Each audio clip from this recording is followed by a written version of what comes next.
Thank you, Gillian, for that intro. Actually, that was incredibly helpful for preparing us for today. So thank you very much for the context. Well, the Central Intelligence Agency in America has a large stone engraving in the lobby of their headquarters that reads, "And ye shall know the truth, and the truth shall make you free." It was put there when the building was opened in 1961 by Allen Dulles, the director of the CIA. And their website has a page dedicated to explaining this plaque. The page says this: "At the dedication ceremony for the original headquarters building, Dulles included a quotation in his speech, 'And ye shall know the truth, and the truth shall make you free,' John 8:32. Dulles insisted that the quotation be fixed in stone in the lobby." That's the entire page explaining this passage. No explanation of what the quote really means, no context given, no mention of who said it in the first place originally, and no real reason why the stone should actually be there. As I understand it, the CIA takes this quote to mean something along the lines of exposing the truth, knowing what's real and what's not creates security and protection and national liberation. Well, I'm sure by my tone of voice you can probably figure that's not what I think it means, and I hope that's not what you think it means also. So, what does it really mean that the truth will set you free? This morning I want to suggest that John is telling us this. Jesus is the truth who sets you free from slavery to sin. So you must be his disciple. Jesus is the truth that sets you free from slavery to sin. So you must be his disciple. Now, as Gillian very helpfully pointed out, you may remember last week, in this passage, Stephen told us about the Feast of Booths.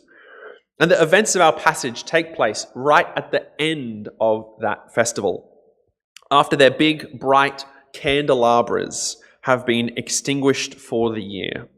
And we heard how Jesus said, "I am the light of the world."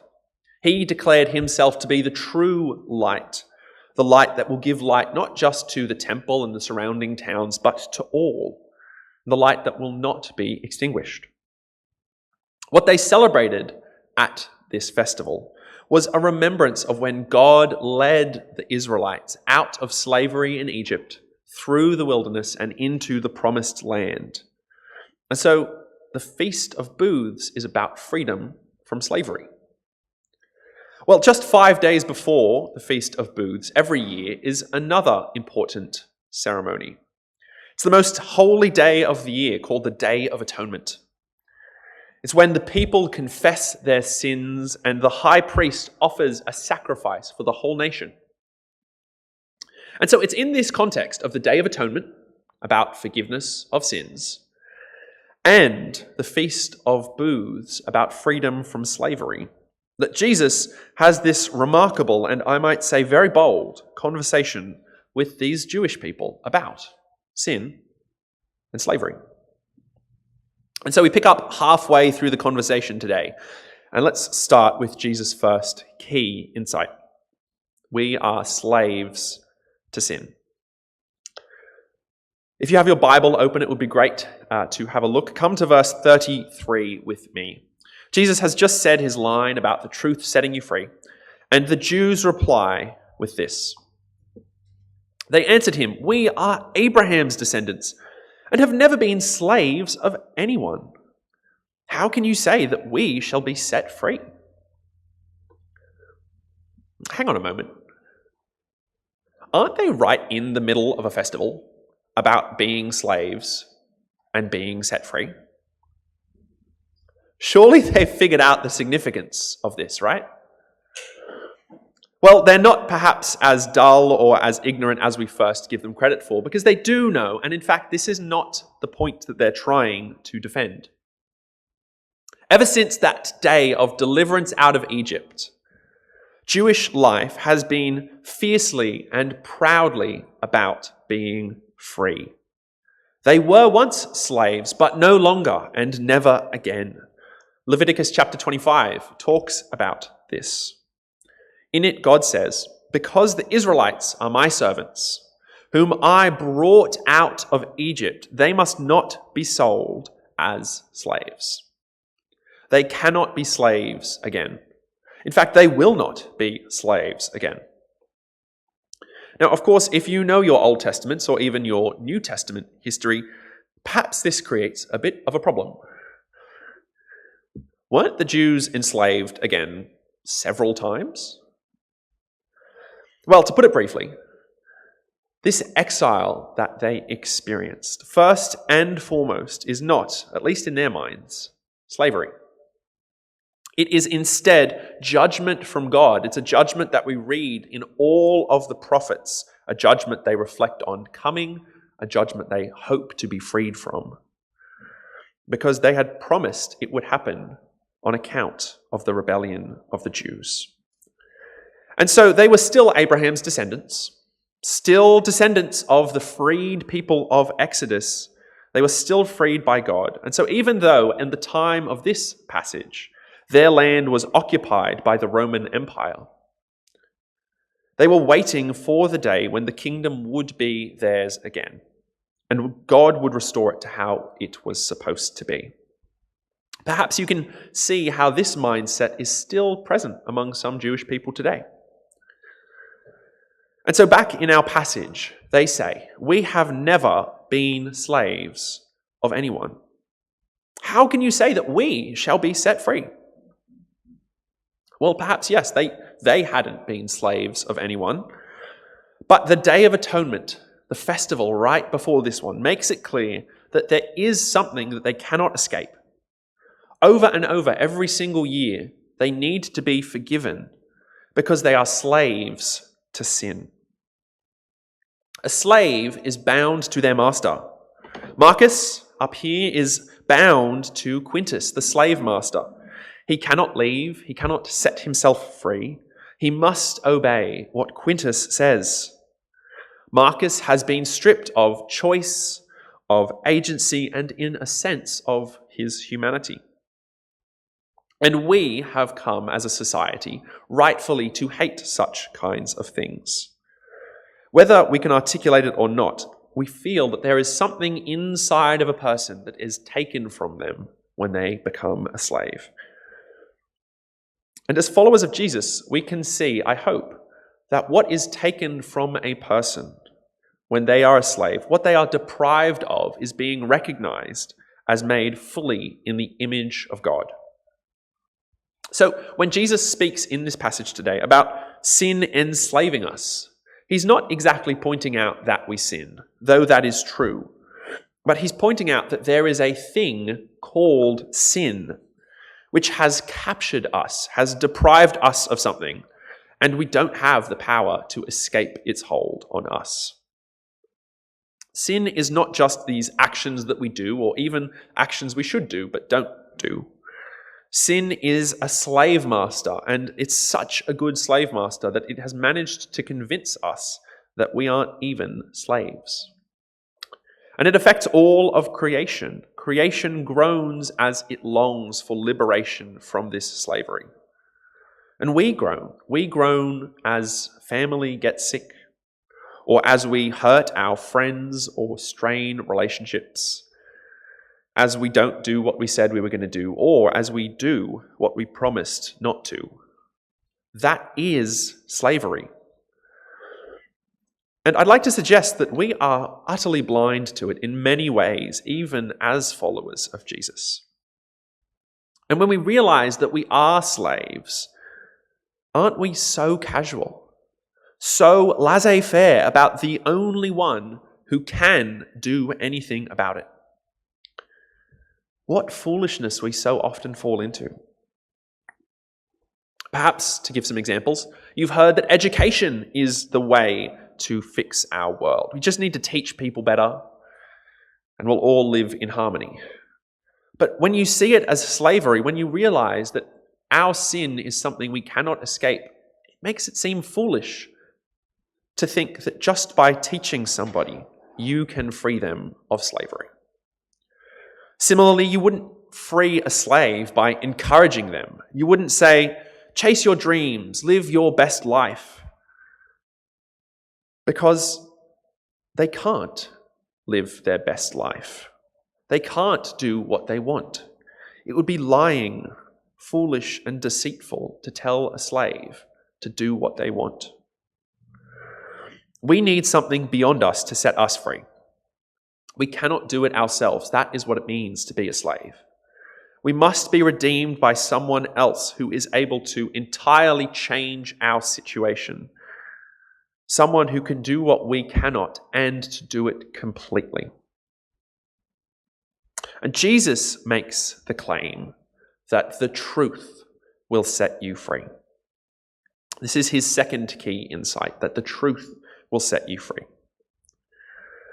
Well, when I was a young boy, and sometimes occasionally still today, my dad used the phrase bush lawyer to describe me. Perhaps you haven't heard of that before. It's a bit of an odd term. What it means is that I enjoyed arguing a little bit too much, even though I wasn't a qualified lawyer. And so naturally, when I was in high school, I decided to join the debating team. And that was a bit of a mistake, because I got even better at arguing things with my dad. But as I joined the debating team, I learnt about the structure of how to put a debate together, how to speak, what kinds of arguments to say, when to say them. And typically, in a debate, you present a series of arguments in your main opening statement. You present evidences, and you interact with the idea that you want to put forward as this thing is true. And then as your opponent presents their side, you're listening and you're writing down and you're thinking about things that you might say to pick them apart. Rebuttals, they're called.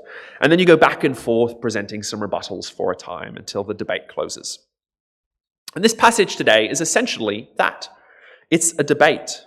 And the key topic of the debate is whose son Jesus is and whose son the Jews he's talking to are. For the Jewish people, their identity came from being the sons of a man named Jacob, also called Israel. They belonged to his family. And the original leader of that family is a man called Abraham, many of you know. God promised that Abraham would inherit a land, he would inherit a nation and a blessing. And so the Jews are the descendants of this promise. They pride themselves on being God's promised chosen people.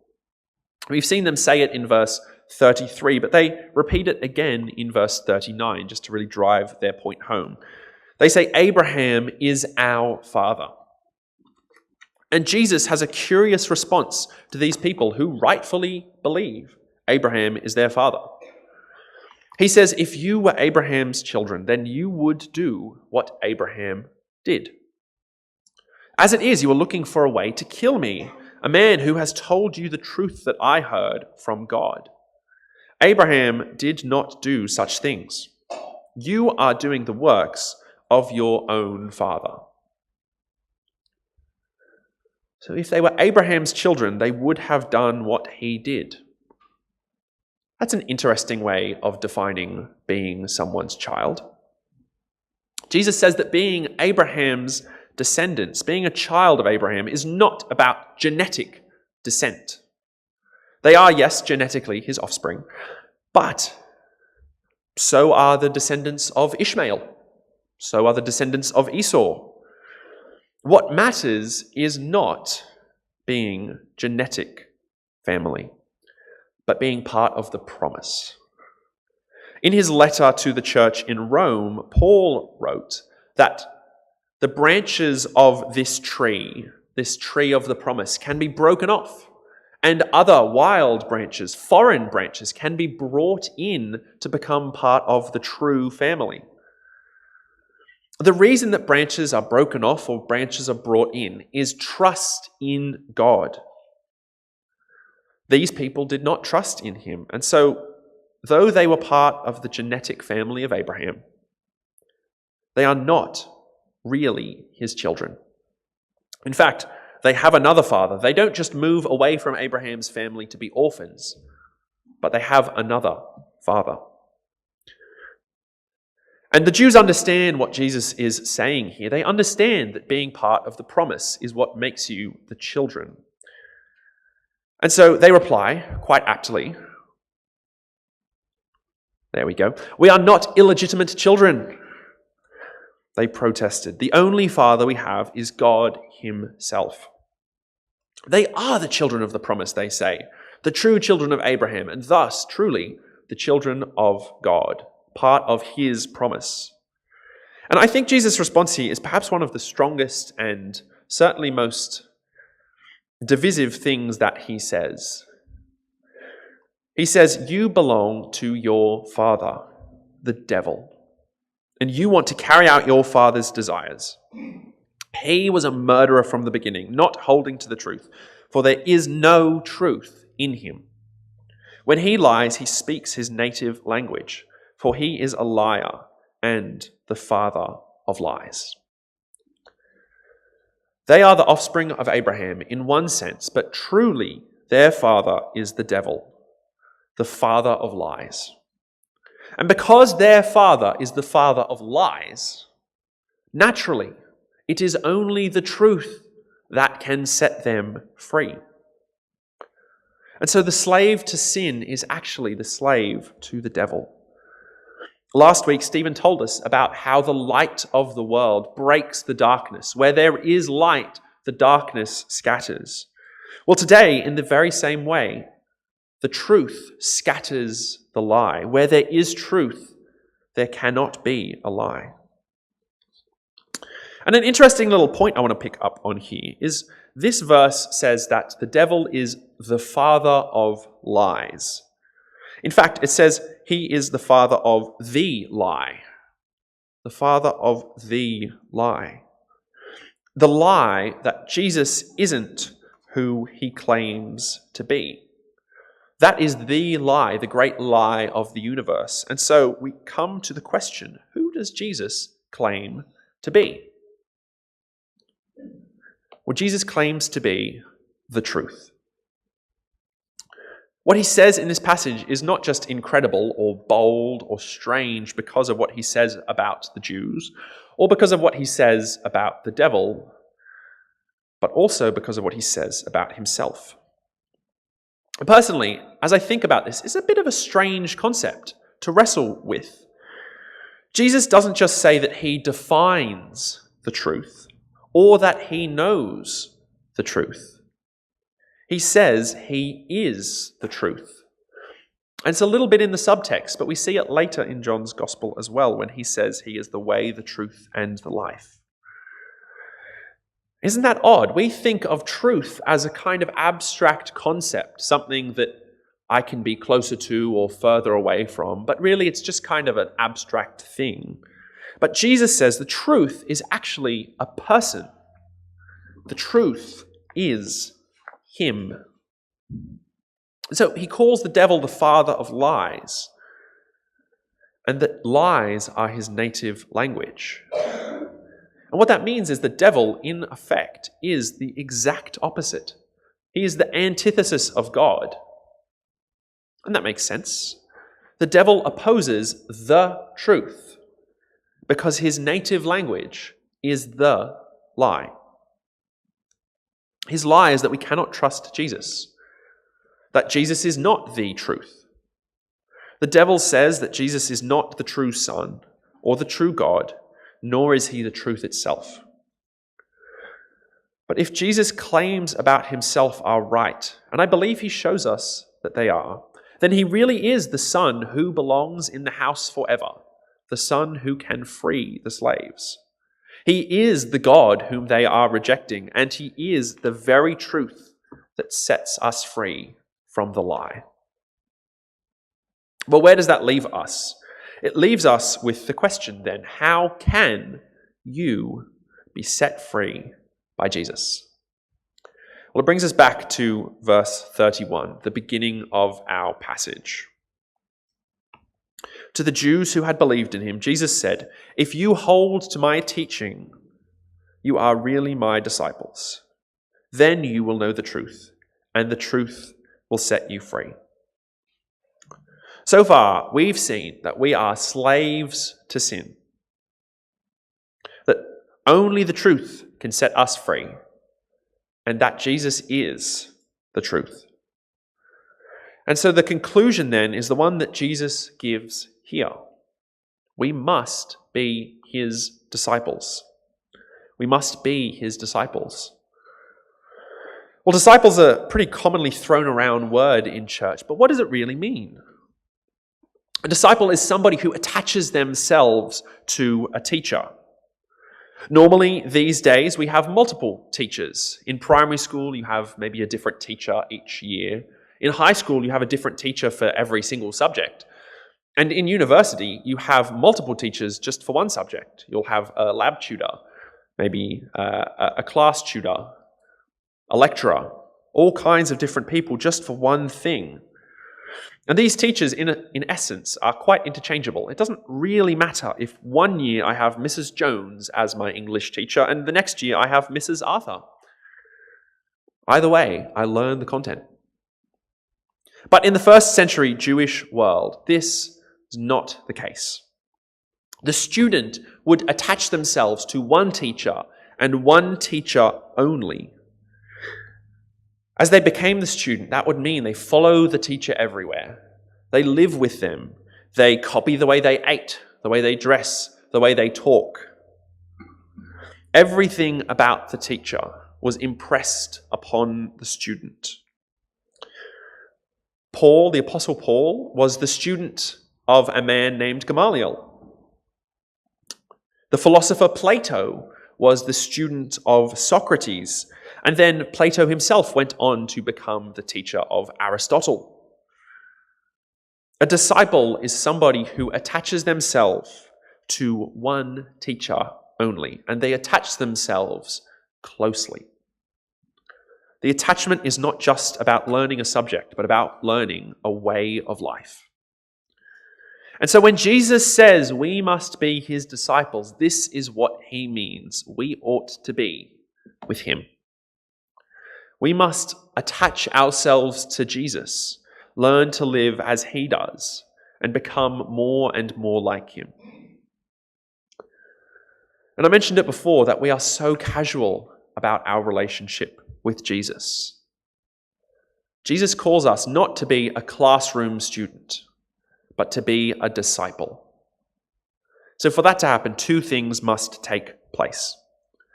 Firstly, we must believe in him. Notice how in verse 31, Jesus speaks to those Jews who had believed in him.